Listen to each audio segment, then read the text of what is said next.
second graders. Do you remember doing cubes during math?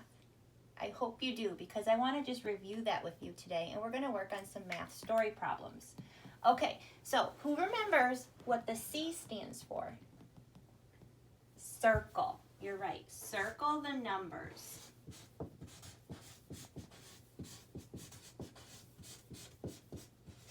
Now the numbers are sometimes in standard form like we see here, or sometimes they will actually be in word form. So you have to pay really close attention because sometimes it'll be spelled out and you can't see it as easily.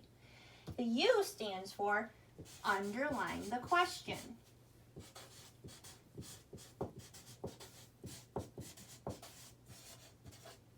Okay, who remembers what the B stands for?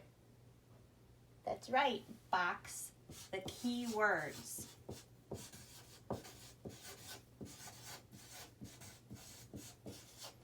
And the E actually stands for two things. It stands for evaluate and eliminate. Okay, so when we evaluate, we're actually trying to figure out how we're going, or what we're going to do to solve this problem. And then sometimes a story problem will be tricky and it will give us too much information. And so that's when we need to eliminate the information that's not needed. And finally, our S stands for solve and to show your work. So let's practice using the cubes method in these two math story problems that I have written here for you today. All right, let's read it together. It says, Amy walked for 40 minutes on Monday, 50 minutes on Tuesday, and 35 minutes on Wednesday. How long did she walk in all? So before I do anything, I'm going to go through my cubes method. I'm going to circle the numbers that I see. And there are 3 numbers that I do see here. And I don't think any of them are spelled out. So I've got them all. I'm going to underline the question. And that's easy because it's always at the end of the story problem. So it's usually that last sentence. How long did she walk in all? And now we need to box the key words. And I think I heard some key words in the question. Now, we don't have our poster of key words at school. Remember those 2 posters that we always looked at? We don't have them. So we're going to have to rely on what we remember about keywords. But I know in all is a key word. Okay? So now we have to evaluate and eliminate. This is usually where you're going to read the story problem for a second time, because I've always taught you that you need to reread the story problem twice, sometimes 3 times in order to understand it. So I'm going to evaluate by rereading. And it says Amy walked for 40 minutes on Monday, 50 minutes on Tuesday, and 35 minutes on Wednesday. How long did she walk in all? Okay, in all, I know that means add. So they want to know how long Amy walked in all. So I think I need to add all 3 of these numbers up. Okay? Let's see if I have enough room to do this vertically. You could do it horizontally if you wanted, but I'm going to start with 40, 35, and 50. So I've evaluated the problem. I know that I have to add. There's nothing that I have to eliminate, and so now I'm ready to solve. Okay, adding up in the ones place first, I've got nothing here but a 5.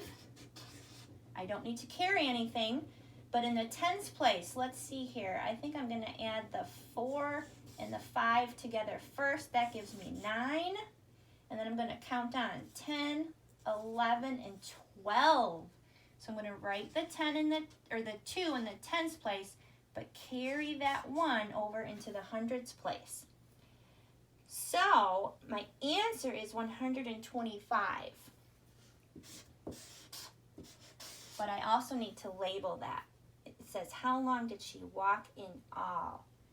So since we were talking about minutes in each one, I am going to label this with minutes. M-I-N period. She walked for 125 minutes. All right, let's try this one.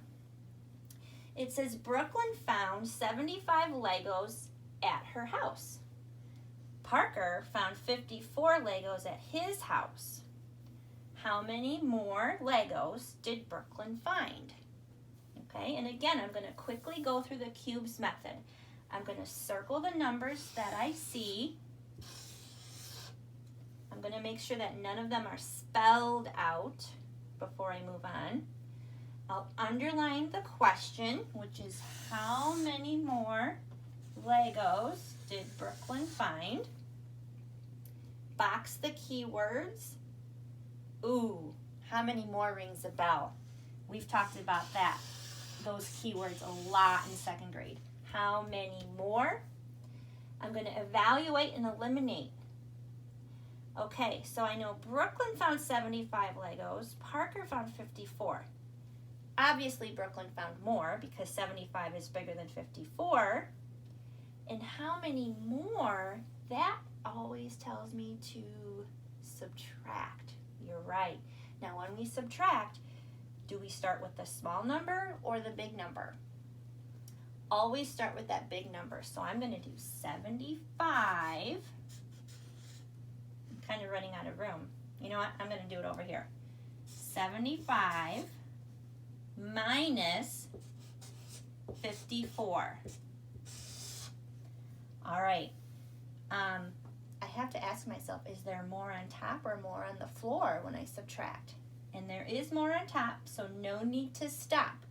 5 take away 4 is 1. I'm going to go over to the tens place. 7 take away 5 is 2. So my answer is 21. But again, I need to label it. How many more Legos did Brooklyn find? 21 Legos. Okay, so we did an addition story problem and a subtraction story problem. So here's what I'd like for you to do today. I have 4 math problems for you to do today. If you're unable to read these and stop the video and see it, I'm also going to send a Google Doc to your parents so that you can look at it a little bit more closely, because I realize that it's going to be hard for you to cube the problems. But of these 4 problems, I have 1 adding problem for you, 1 subtraction problem. I also have a 2-step story problem where it's going to take you 2 steps in order to solve that. And I also have 1 eliminate story problem. I have too much information in it. There's information that you don't need and you're going to have to cross it out.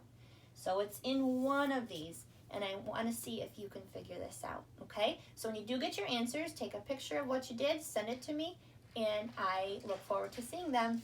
Bye-bye.